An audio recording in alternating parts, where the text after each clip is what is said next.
अगर ये लोग जिम्मेदारी हमें दे दें तो एक कमेटी बनाएंगे हम। मैं अपने आप को रियाकारी में नहीं डालना चाहता कि मैं बहुत बड़ा नेता हूँ, मगर बुनकरों की तकलीफ़ हमें है। कितने घर बर्बाद हो गए, कितनों के घर आज चूल्हे 24 घंटे में शायद एक बार जलते हों। वो ज़िम्मेदारी का अगर इनको एहसास हो तो हमें सहेजें। हम कुछ अच्छे लोगों की एक मीटिंग बुनकरों की बुलाएंगे और बुला के बनाएंगे। उसके लिए हम सरकार से भी बात करेंगे। अगर सरकार नहीं इस वादे पर आती है तो मैं सरकार का पिछलग्गू नहीं रहा, कोर्ट का दरवाज़ा खटखटाएंगे। और ये मुद्दा जो चल रहा है, अक्सर देखा जाता है कि 1 महीने 2 महीने की बिजली बाकी होती है बुनकरों की, तो बत्ती वाले आते हैं, बिजली काट कर चले जाते हैं। ये कोई मुद्दा नहीं, अगर बाकी है तो काट लेंगे, उस पर मैं कुछ नहीं कहना चाहता। ये उनका हक है काटने का, और काट देते हैं तो ज़्यादा अच्छा है। क्योंकि अगर नहीं काटेंगे तो पता चला कुछ लोग 20-20 साल नहीं जमा किए, पता चला जब घर बिकने लगता है तब वो जमा होती है। तो इस पर मैं कुछ नहीं कहूँगा। अगर उनका बाकी है तो ले का। क्या 2024 में बुनकर मुद्दा बन सकता है 2024 के इलेक्शन में? क्या बुनकर का मुद्दा बनेगा? कुछ नहीं बनेगा। 63 तकरीबन बात की जाए तो बनारस के अंदर 2.5 लाख के करीब बुनकर हैं, तो 2.5 लाख वोट कम नहीं होता।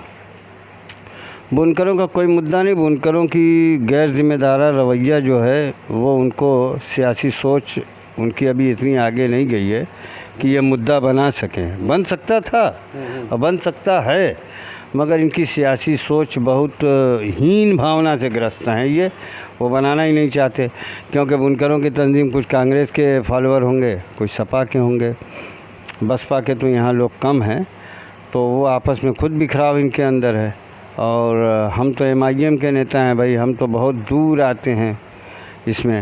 हालांकि लड़ाई तो MIM हर मज़लूम की लड़ाई लड़ती, चाहे हिंदू हो, मुस्लिम हो, सिख हो, ईसाई हो, दलित हो, ठाकुर हो, पंडित हो। अगर किसी के साथ गलत हुआ है तो MIM उसकी मजम्मत करती है और उसके साथ खड़ी हो कि जो सहयोग होगा MIM करेगी। अगर नहीं करती है तो हम पार्टी से अपील करके उसकी करवाएंगे। मगर जब हमको ज़िम्मेदारी दिया जाए तब तो कुछ मामले में बगैर ज़िम्मेदारी लिए हम नहीं कर सकते। जैसे ये बुनकर का मामला है, हमको भी कुछ लोग बुनकर का नेता कहते हैं, मैं हूँ कि नहीं हूँ पता नहीं। कुछ लोग बुनकर नेता मानते हैं, मगर इतनी ये चली है, हमको कोई हमारे पास टच नहीं किया। आज ज़ुबैर आदिल साहब आए रहे, हमसे कह के गए कि ठीक है, मैं बोदा भाई जल्दी है आपसे मिलूँगा और आपसे इस पर कुछ चर्चा करूँगा। तो बुनकर की जो मीटिंग होती है आपको उसमें इनवाइट किया जाता है?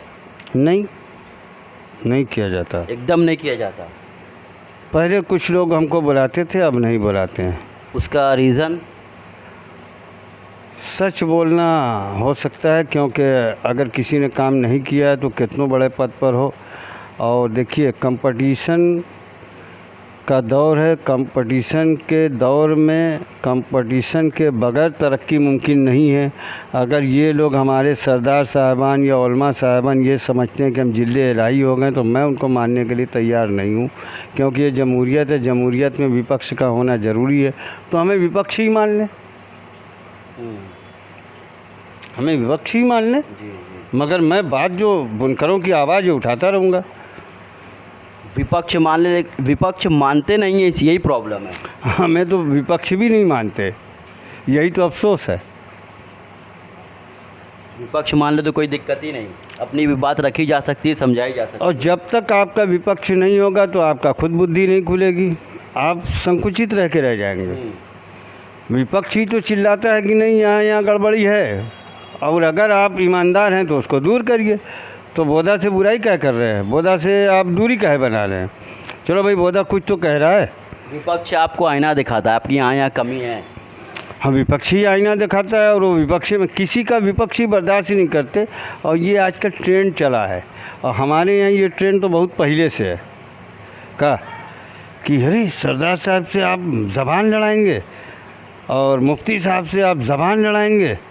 तो ये ट्रेंड चल रहा है। और वैसे ही आजकल मोदी सरकार भी कर रही है, जितना विपक्ष ख़त्म कर रही है। ये तो पहले ही से ख़त्म कर चुके हैं। वो तो अल्लाह का शुक्र है कि अभी हम जिंदा हैं, नहीं इन लोग की चले तो हम ही के मरवा दें। क्योंकि ये लोग जो है, तो जब तक इन लोग ऐसा आप क्यों कह रहे हैं? मतलब ऐसा कुछ हुआ है क्या, कोई कांड वांड? हुआ नहीं है, इन लोग को खटक रहे हैं हम नज़र में, क्योंकि हम सच बोलते हैं इसलिए खटकते हैं इन लोगों को। सच बोलना, अगर हमारी बात गलत हो तो बताइए। मैंने जितना भी आपको बयान दिया है कि अगर हुकूमत नहीं कर रही है तो कोर्ट का दरवाज़ा खटखटाइए। जी जी बिल्कुल।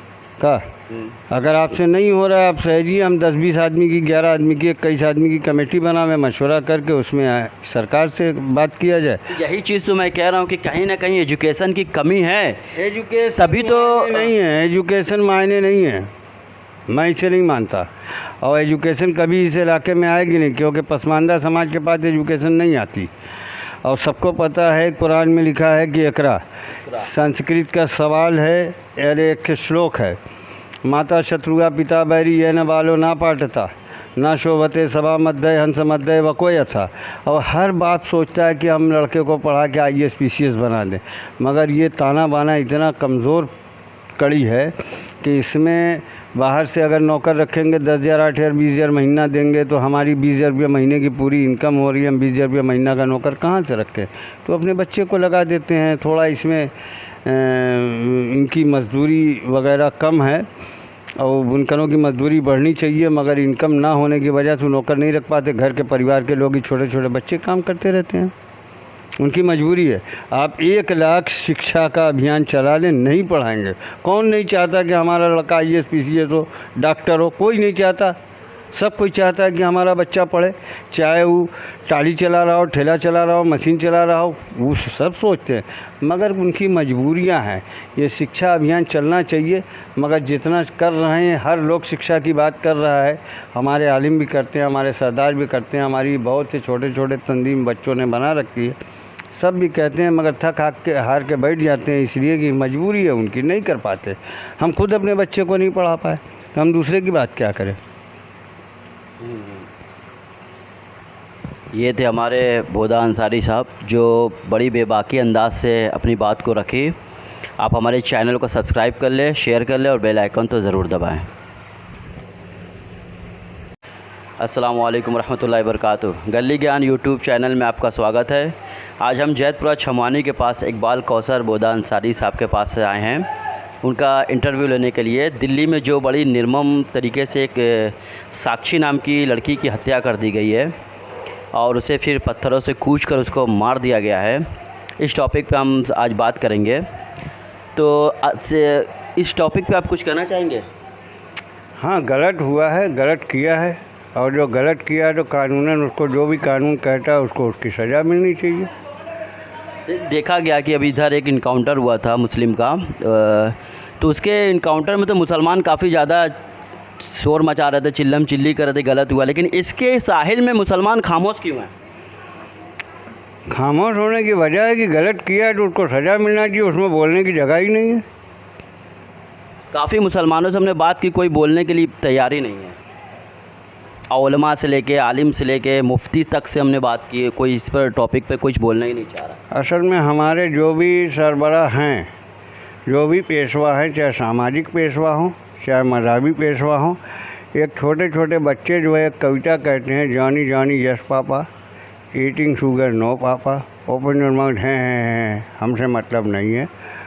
तो वो लोग सरबराह या अपने आप को उलमा, ये दीन आया है इसलिए कि मज़लूम की मदद करो, जालिम का खात्मा करो। ना वो मज़लूम की मदद कर पाते हैं, ना जालिम के ख़िलाफ़ आवाज़ उठा पाते हैं। तो ऐसे लोगों से अगर आप उम्मीद रखते हैं तो गलत है। तो ऐसे लोगों से ना रखा जाए, किससे रखा जाए? ये हमारे लीडर हैं, हमें सही रास्ता दिखाते हैं। ऐसा है कि अच्छे लोगों की भी कमी नहीं है, उसमें कुछ उलमा भी अच्छे हैं, कुछ सरदार साहबान भी अच्छे हैं, मगर गलत लोगों की इतनी यूनिटी है और उनकी ताकत जो जाहिल लोग हैं, तो इसलिए उनकी बनाई नहीं बन पाती। ऐसा नहीं है कि बोदा अंसारी अकेला एक वाहिद आदमी ईमानदार है, ऐसा नहीं है। हमसे बहुत अच्छे अच्छे लोग इस इलाके में पड़े हैं, मगर बुरे लोगों की तादाद देख कर वो पीछे हट जाते हैं। अब जो अभी बिजली का मुद्दा चल रहा है बुनकर के लिए, जो 5 किलोवाट सरकार ने पास किया है बुनकरों के लिए, और 2 किलोवाट से कम दे नहीं रही है, और एक मशीन वाले को काफ़ी दिक्कत आ रही है, और 1 किलोवाट पर 860 रुपया है। इसके ऊपर आप कुछ कहना चाहेंगे? बिल्कुल कहना, वो एकदम गलत फैसला है। जो लोग गए थे वो लेने, वो समझ नहीं सके, और या तो बुनकरों के दर्द को नहीं समझ सके, इस मसले को नहीं समझ सके। एक मशीन है 2 किलोवाट उन्होंने दिया, तो एक मशीन पर तो उसका 1760 रुपया जा रहा है। ये बहुत ही गलत बात हो गई है। इसको फिर से पुनर्विचार करे सरकार और करके उसको देखे। अगर एक मशीन पे 400 रुपया ले रही है तो 400 रुपया बुनकर देगा, मगर जिसके पास एक मशीन है तो उसका 400 रुपया लगे न। 2 किलोवाट का आपने लोड दिया, आप कह रहे कि लोड के हिसाब से लेंगे और मशीन का रेट 400 है, तो ये तो विरोधाभास है। और ये डबल इंजन ट्रिपल इंजन की सरकार, यहाँ का मेयर भी बीजेपी है, सरकार भी बीजेपी है प्रदेश की, और देश की सरकार भी बीजेपी है। ये ट्रिपल इंजन की सरकार इतनी नाकारा है कि इस मुद्दे को 2020 से लटकाए पड़ी है, तय नहीं कर रही, वो भी इनके साथ खिलवाड़ और सियासत कर रही है। उसमें लाखों घर तबाह हो गए बुनकरों के, ये सरकार की हिला-हवाली की वजह से, उसकी सियासत, गंदी सियासत की वजह से। जो बुनकर के हेल्प में आ रहे हैं, नए नए लोग, नया नया चेहरा दिखाई दे रहा है। 2-3 सालों से, कई सालों से हम बुनकर के बिजली को देख रहे हैं, उनके मुद्दे को हल नहीं किया जा रहा, लेकिन लेटेस्ट लोग नए नए आते आ रहे हैं। इसमें क्या आपकी राय है? ये हल करेंगे या फिर ऐसे ही नेतागिरी करके? नहीं, जैसे नया नया ड्राइवर हॉर्न ज़्यादा बजाता है, वो सब नए नए ड्राइवर हॉर्न बजाते हैं, और नए ड्राइवर से एक्सीडेंट होने की ज़्यादा संभावना बनी रहती है, इसलिए वो मसले का हल नहीं है। और जो लोग बुनकर बरादराना तंजीम बना के बैठे हैं, उनको आपस में ही इत्तेफाक नहीं है। उलमा लोग भी हमारे हैं, उनका आपस में इत्तेफाक नहीं है। देवबंदी, बरेलवी, शिया, सुन्नी, अहले सुन्नत, अहले जमात का बना के बैठे हैं और दुआ मांगते हैं कि इत्तेहाद हो जाए। वो खुद बिखराव करके बैठे हैं और दुआ मांग के, कहीं ऐसा तो नहीं कि हमारे लोगों को गुमराह किया जाता है? ऐसा ही है कि गुमराह किया जाता है, वो आपस में इत्तेहाद नहीं है।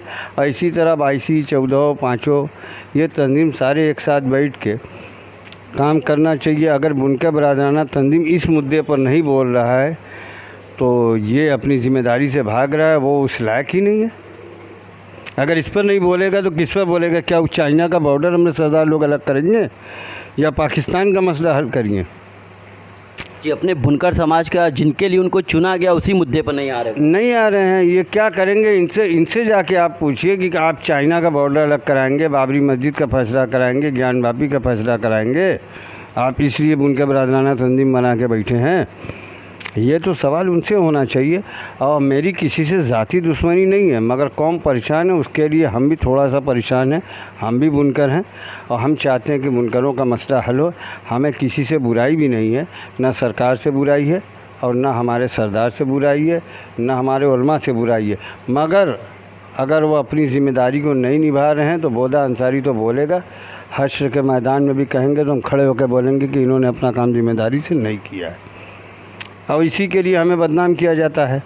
तो बदनाम करें ना, बदनाम होंगे तो क्या नाम ना होगा? हमें इसकी परवाह नहीं है। ऐसा आपको नहीं लगता कि ना खड़े होने के पीछे कहीं कम एजुकेशन तो नहीं है? नहीं, कम एजुकेशन नहीं है। देखिए, हम पढ़े लिखे कम ज़रूर हैं, मगर दिमाग कम नहीं। वो तो इतने चालाक है कि उड़द चिड़िया पहचान लेते हैं। हमारे उलमा भी, हमारे सरदार भी, ऐसा नहीं है। वो लोग मक्कारी कर रहे हैं, ज़िम्मेदारी से भाग रहे हैं, गैर ज़िम्मेदार हैं, नाअहली के शिकार है और वो एहसास कमतरी के शिकार है। अगर आज एक उलमा के यहाँ या एक हमारे सरबराह के यहाँ, सरदार के यहाँ कोई बात हो जाती है तो ऐसा नहीं कि 10-20 हज़ार मुसलमान खड़े नहीं हो जाएंगे। और अगर हम खड़े होंगे लड़ने के लिए ये लड़ाई, तो हमारे साथ शायद कोई ना हो, क्योंकि सींग भैंस को निकलती है या गाय को निकलती है या बैल को निकलती है। हमें सींग नहीं है। वो सींग का इस्तेमाल वो कर सकते हैं क्योंकि उन्हीं को चुना गया लड़ने के लिए बुनकरों की बात पर। तो ये लड़ाई हम लड़ के भी फेल हो जाएंगे, क्योंकि इनको अच्छा नहीं लगेगा हमें लड़ना।